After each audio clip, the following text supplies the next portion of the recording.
cümlə quruluşca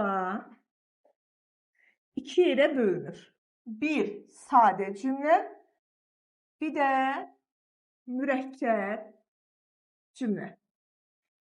Deməli, siz bildiniz ki, cümlələr quruluşca iki yerə bölünür. Bir sadə cümlə, iki mürəkkəb cümlə. Sadə cümlə ilə mürəkkəb cümlənin fərqi nədir? İndi biz buna baxırıq. Deməli, sadə cümlə yadınıza saxlayırıq ki, bir qrammatik əsası olur. Amma mürəkkəb cümlənin iki və daha artıq qrammatik əsası olur. Bir də təkrar edirəm. Deməli, başa düşdük ki, cümlələr quruluşca bölünür iki yerə. Sadə cümlələr, bir də mürəkkəb cümlələr. Sadə cümlə ilə mürəkkəb cümlənin fərqi nədən ibarətdir? Biz görürük ki, sadə cümlənin bir qrammatik əsası olur, amma mürəkkəb cümlənin iki və daha artıq qrammatik əsası olacaq. Qrammatik əsas deyəndə nə başa düşürük?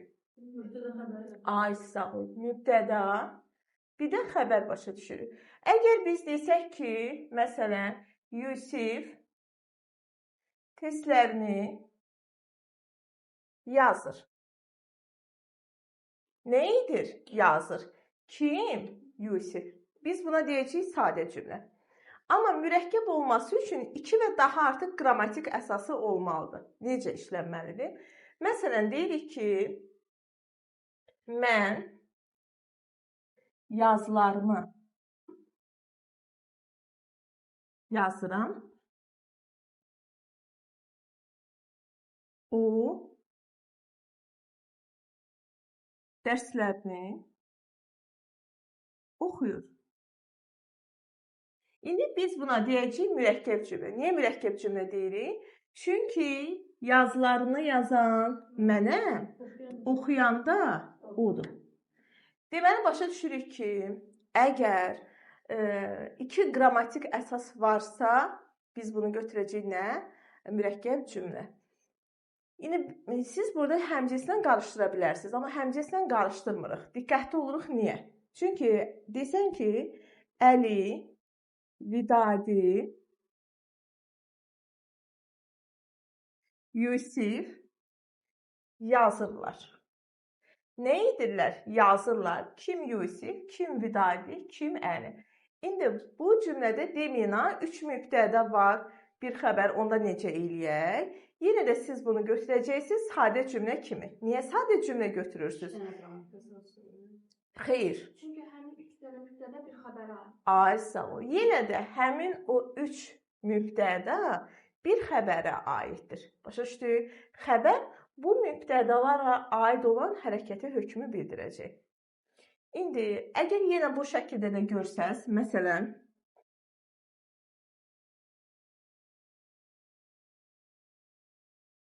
mən testlərimi yazıram, dərslərimi oxumuram. İndi baxacaqsınız ki, yazıram kim mən, oxumuram kim mən. Burada da deyə bilərsiniz ki, iki xəbər, bir mübtəda var. Bəs bu zaman biz neyini? Yenə də eyni şeydir. Xəbərlər vahid mübtədəyə aid olduğu üçün yenə də biz buna deyəcəyik sadə cümlə. Deməli, başa düşdünüz ki, mürəkkəb cümlənin iki qrammatik əsası olmalıdır ən azı, amma sadə cümlənin bir qrammatik əsası olmalıdır. Sadə cümlənin növlərindən birinci başlayırıq müəyyən şəxsi cümlə. Yadınızda qalsın ki, müəyyən şəxsi cümlə nədir? Ya bunun mübtədası var, ya da təsəvvür edilməsi mümkündür. Buna görə də biz müəyyən şəxsi cümlənin özünü bölürük iki yerə. Deyirik ki, mübtədalı müəyyən şəxsi cümlə, bir də mübtədasız müəyyən şəxsi cümlə. Mübtədalı müəyyən şəxsi cümlə olur ki, mübtədanın altını xəttləyirsən. Deyirsən ki, məsələn, hava qaranlıqdır. Hava qaranlıqdır. Qaranlıqdır. Nə? Hava. Müəyyən şəxsi cümlədəki şəxs anlayışını yalnız insana şamil eləmir ya yoldaşlar. Burada bu mübtəda anlamındadır əslində. Müəyyən şəxsi cümlə o oldu ki, onun ya mübtədası var, ya da təsəvvür eləyə bilirik. Buna görə də mübtədalı variantı var, mübtədasız variantı var.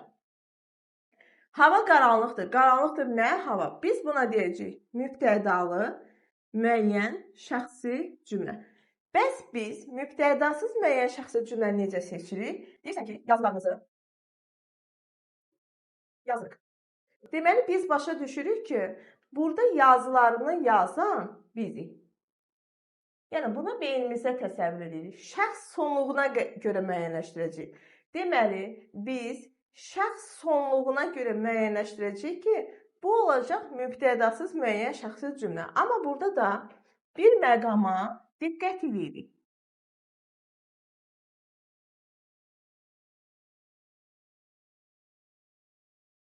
Yazıram deyəndə sən başa düşərsən ki, yazan kimdir? Beynimizdə təsəvvür edəcəyik ki, mən. Yazırsan deyəndə sən. Yazır deyəndə, görürsünüz, üçün şəxsdə şəxs sonluğu götürmür, başa düşürük ki, o. Yazırıq deyəndə biləcək ki, biz. Yazırsınız deyəndə biləcək ki, siz. Amma gördüyünüz kimi, üçüncü şəxsin cəmin xətt çəkmişəm. O deməkdir ki, hər şeyi bərpa et, üçüncü şəxs cəmi bərpa etmə. Deməli, başa düşdük ki, üçüncü şəxsin cəmini bərpa etməyəcək. Bildik bunu da. İndi fikir veririk nəyə? Müəyyən şəxsi cümlələr. Həm ismi xəbərli olacaq, həm də fiili xəbərli olacaq. Siz bilirsiniz ki, ismi xəbər nə ilə ifadə olunmalıdır? Adlarla ifadə olunacaq, söz birləşmələri ilə, mürəkkəb adlarla ifadə olunmalıdır. Məsdər tərkibi, feili sifət tərkibi sizcə ismi yoxsa feili xəbərdir? İsmi xəbərdir. Neçə dəfə demişik ki, məsdər tərkibi, feili sifət tərkibindən biz nə götürəcəyik? İsmi xəbər götürəcəyik. Deyirsən ki, məsələn, o istedadlıdır. İstedadlıdır. Kim o? Buna deyəcəyik biz ismi xəbərli. İndi desək ki, o dərslərini yazır. Buna deyəcəyik amma feili xəbərli müəyyən şəxsi cümlə. Çünki siz bilirsiniz ki, feili xəbər nə ilə ifadə olunur? Təsriflənən formalarla, yəni feilin təsriflənən formalarla ifadə olunmalıdır. Bildik bunu da. İndi gəldik, müəyyən şəxsi cümlələr ikinci dərəcəli üzvlərin iştirak edib etməməsi baxımından bölünəcək iki yerə. Bir deyəcək biz buna müxtəsər, müəyyən şəxsi cümlələr, bir də geniş müəyyən şəxsi cümlə. Müxtəsər o deməkdir ki, ya burada mübtədi ilə xəbər olmalıdır yalnız, ya da yalnız xəbər olmalıdır. Başa düşdük? Məsələn, desək ki, Əli yazır. Bu mübtədi ilə xəbər olan müxtəsər müəyyən şəxsi cümlədir. Yaxud da deyirsən ki, yazırıq. Bu da mübtədasız müəyyən şəxsi cümlədir. Deməli, müəyyən şəxsi cümlənin müxtəsər olması üçün bizə nə lazımdır mütləq? Mütləq şəkildə ya baş üzvlərdən hər ikisi olmalıdır yalnız, ya da yalnız xəbər olmalıdır. Bildik bunu da. Bəs geniş müəyyən şəxsi cümlə necə olacaq? Ona diqqət edək. Məsələn, deyirsən ki, mən dünən fikirlərimi izah etdim. Nə etdim? İzah etdim xəbər. Kim? Mən mübtəda. Nəyi fikirlərimi tamamlıq? Nə zaman? Dünən zərfli. Ən azı bir dənə də olsa ikinci dərəcəli üzv varsa biz buna geniş deyəcəyik. Yəni ən azı cümlədə bir dənə təyin, bir dənə tamamlıq və yaxud bir dənə zərflik varsa biz buna nə deyəcəyik? Geniş deyəcəyik. Siz mənə deyin görüm. Bir dənə ismi xəbərli müəyyən şəxsi cümlə? Şəfiqə istedadlıdır. Şəfiqə istedadlıdır. Yaxşı, bu olacaq ismi xəbərli müəyyən şəxsi cümlə, feili xəbərli müəyyən şəxsi cümlə. Mən dərslərimi yazıram deyə bilərik, yaxşı. İndi siz mənə bir dənə mübtədalı müəyyən şəxsi cümlə deyil, bir dənə mübtədasız müəyyən şəxsi cümlə. Fatimə? Mən dərslərimi oxudum. Bu mübtədalıdır. Mübtədasız da yazıram. Yazıram, yaxşı. İndi siz mənə bir dənə müxtəsər müəyyən şəxsi cümlə deyin, bir dənə də geniş müəyyən şəxsi cümlə. Elay? Oxuyuram. Oxuyuram indi hansına aiddir? Müxtəsər. Müxtəsərə aiddir. Bəs geniş müəyyən şəxsi cümlə desək? Mən testləri izah etdim, düzdür. İndi gəldik qeyri-müəyyən şəxsi cümləyə. Qeyri-müəyyən şəxsi cümlə. Bir şeyi yadımızda saxlayırıq. Qeyri-müəyyən şəxsi cümlənin xəbəri üçüncü şəxsin cəmində olmalıdır. Bir də təkrar edirəm. Qeyri-müəyyən şəxsi cümlənin xəbəri mütləq, yalnız və yalnız üçüncü şəxsin cəmində olmalıdır. Həm ismi xəbərli ola bilər, həm feili xəbərli ola bilər, həm müxtəsər ola bilər, həm geniş. Da bunları bir də təzə izah eləmirəm, çünki müəyyən şəxsi də izah eləmişik. Xəbəri üçüncü şəxsin cəmində olur. Deyirsən ki, binanı təmir etdilər. Dərsdə məsuliyyətsizlikdən şagirdləri tanıdılar. Binanı təmir etdilər. Yadımızda bir şey saxladıq. Əgər beynimizdə onları bərpa edə biliriksə, dərsdə məsuliyyətsizlik edən şagirdləri danladılar. Kim danlayıb yenə də? Onlar. Yadınızdadır biz bu hissəni yazanda burada qeyd elədik ki, hər şeyi bərpa edin, bir dənə üçüncü şəxsin cəmindən başqa. Burada da niyə görə bərpa eləmədik? Çünki biz onu beynimizə bərpa eləyiriksə, bu artıq nə olacaq? Qeyri-müəyyən şəxs cümlə. Yəni işi görən müəyyən bir qrup var. Biz onların dəqiq kim olduğunu bilmirik. Ona görə qeyri-müəyyən deyirik. Və siz bilirsiniz ki, qeyri-müəyyən şəxsi cümlədə elə bil, güya, sanki, deyəsən və s. Bu tipli modal sözlərin işlənməsi daha çoxdur. Yəni, elə bir, güya, sanki, deyəsən tipli modal sözlər daha çox hansı sadə cümlə növündə işlənəcək? Qeyri-müəyyəndə. Amma fikir veririk burada da. Sizcə, bu modal sözlər işlənən hər cümləni biz qeyri-müəyyən adlandıra bilərik? Xeyr. Məsələn, elə bir ananın ürəyinə dağ çəkdilər. Ürəyinə dağ çəkdilər. Bir də var deyirəm ki, elə bil onlar məni anlamadılar.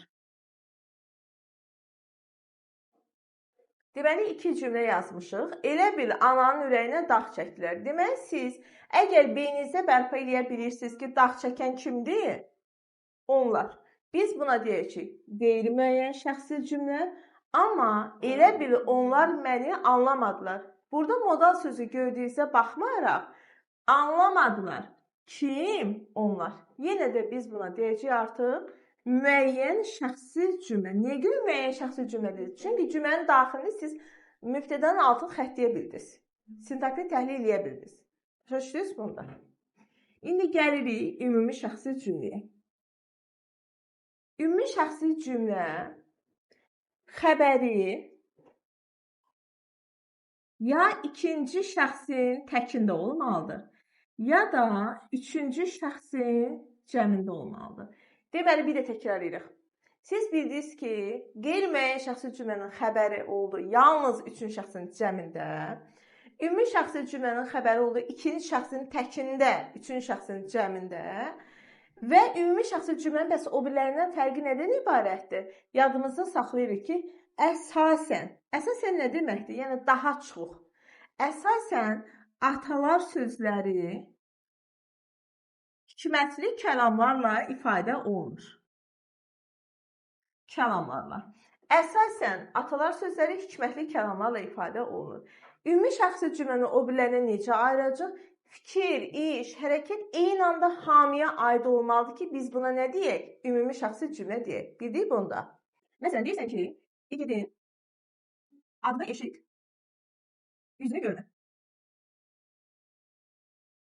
İmtihana vaxtında hazırlaşarlar. Qocalanda da gərək şərəflə qocalasan. Cücəni payızda sayarlar. Deməli, burada iki məqama biz aydınlıq gətiririk. Nədir o iki məqam? Biz dedik ki, ümumi şəxsi cümlələr əsasən atalar sözləri, məsələlər, hikmətli kəlamdan ibarət olur. Amma bu o demək deyil ki, həmişə atalar sözü məsələ olmalıdır. Və yaxud da ümumi şəxsi cümlə yalnız atalar sözü məsələ olmalı deyə bir şey yoxdur. Əgər fikir, deyilən fikir eyni anda hamıya aidsə, biz yenə də buna nə deyəcəyik? Ümumi şəxsi cümlə deyirik. Məsələn, 4 cümlə yazmışıq, diqqətli oluruq. İgidin adını eşit, üzünü görmə. Sizcə burada xəbər neçən şəxsədir? İkinci şəxsin təkindədir, bəli. Xəbər ikinci şəxsin təkindədir və iş hərəkət hamiyə aiddir. Yəni hamıya aiddir ki, İgidin adını eşit, üzünü görmə. Yalnız sənə aid deyil. Başa düşdün? Yalnız sənə aid olmadığına görə biz buna deyəcəyik ümumi şəxsi cümlə. Xəbər ikinci şəxsin təki. İkincinin hatırlar sözü yazmamışam. İmtahana vaxtında hazırlaşarlar. Deməli, gördüyümüz kimi qeyri-qəti gələcəyin üzərinə lar kəmiyyət əlavə eləmişik və bu bütün şagirdlərə, abituriyentlərə aiddir ki, imtahana vaxtında hazırlaşarlar. Deyirsiniz ki, birdən biz bunu qeyri-müəyyəni necə seçək? Qeyri-müəyyəni də beynimizdə əvvəldən onlar artırırıq. Burada da bəs onlar deyə biləriksə, qeyri-müəyyəndə deyirsən ki, binanı təmir etdilər. Müəyyən bir qrup təmiridir. Başa düşdün? Yəni 5 nəfər, 10 nəfər, 15 nəfər, 50 nəfər təmir edir. Amma imtahana vaxtında hazırlaşarlar. Respublikada nə qədər şagird, abituriyent var, hamısına aiddir. Bildin nə fərqi nə deməkdir? İndi qocalanda da gərək şərəflə qocalasın. Yenə xəbər ikinci şəxsin təkindədir. Və burada da ki, bütün insanlara, bütün bəşəriyyətə aiddir ki, qocalanda da gərək şərəflə qocalasın. Yalnız sənə aid deyil. Başa düşdün? İndi deyirsən ki, cücəni payızda sayarlar. Xəbər üçüncü şəxsin cəminə aiddir. Atalar sözdür. Yəni cücəni payızda sayarlar. Fikir ümumi olduğu üçün yenə ümumi şəxsi cümləyə aiddir. İndi desəz ki, biz ümumi, qeyri-müəyyən və müəyyəni üçünü də eyni anda qarışdıracaq. Gəlin sizə nümunə yazım.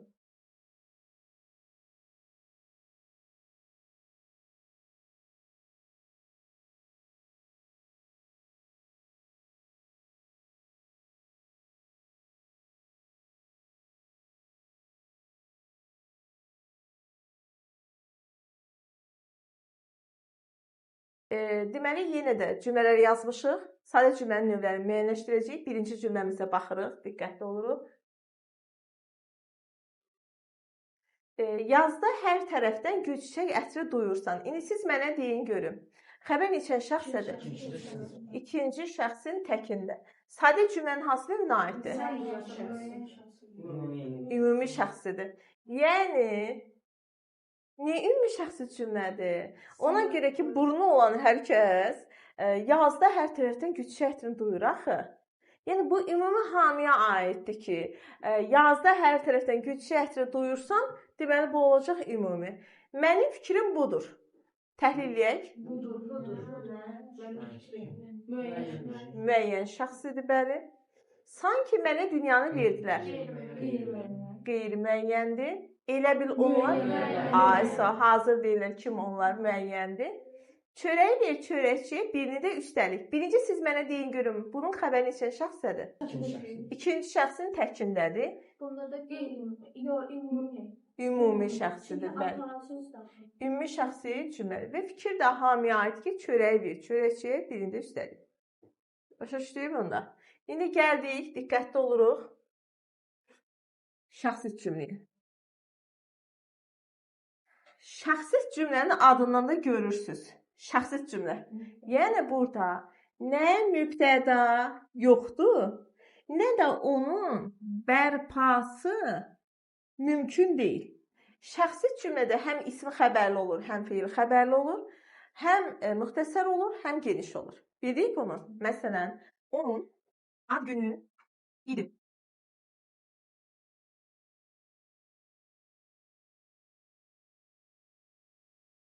Demək, diqqətli olun. Onun ad günü idi. Bu necə təhlil edirik? Sintaks təhlili öyrənmişik. Onun ad günü idi.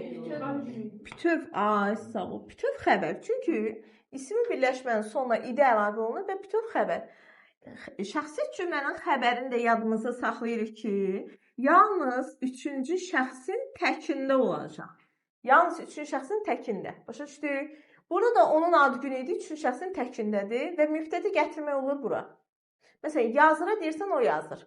Yoxlayıra deyirsən, o yoxlayır. Amma onun ad günü idiyə mübtədi gətirə bilirsiniz? Xeyr. Qaranlıqdır. Yenə görsən, dırı görürsən burada, burada mübtədi gətirə bilmirsən, oldu şəxsi cümlə. Məsələyə baxıldı, onsuz da siz yadınızda saxlayırsınız ki, şəxsiz feilləri gördüyünüz bütün cümlələr nə sayılacaq?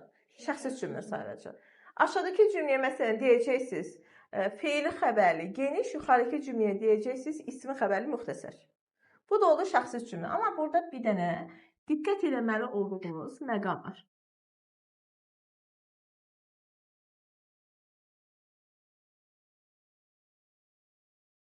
Məsələn, mənim ondan xoşum gəlmir.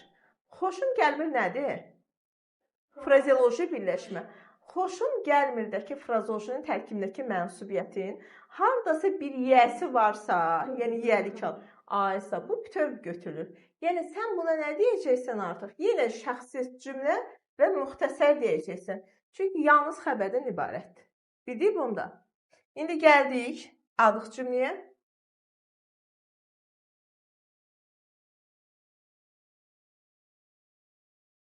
Adlıq cümlə yeganə cümlədir ki, bu cümlə məhz mübtəda əsasında formalaşır.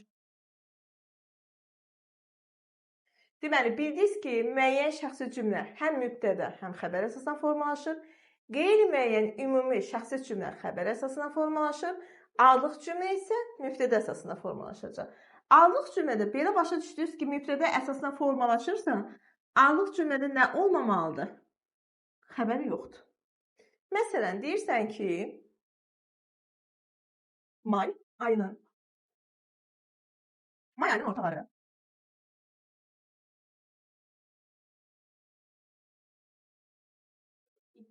May ayının ortaları gözəl bir yaz günü. Başa düşürük ki, şəxsi cümlədə xəbər olmur. O idini, imişi və yaxud da dır şəxs xəbərliyi gətirib adlıq cümlədə işlətməməlisən. Adlıq cümlədə hər bir şeyin adını çəkmək yolu ilə onun haqqında məlumat verirsən. Amma qəti şəkildə, başa düşürsünüz ki, adlıq cümlədə qəti şəkildə xəbər olmayacaq. Bildiniz? İndi desəz ki, adlıq cümləyə başqa nümunələr çək. Heç üçün deyirsən ki, dekabr ayının sonları, qış günü, soyuq hava, şaxta. Bunun hamısı nədir? Adlıq cümlədir. İndi gəlin mən sizə nümunələr yazım, bir çox nümunələr. Və siz həmin nümunələr əsasında görün seçə bildiniz, yoxsa bilmədiniz dediklərimi. Olar elə?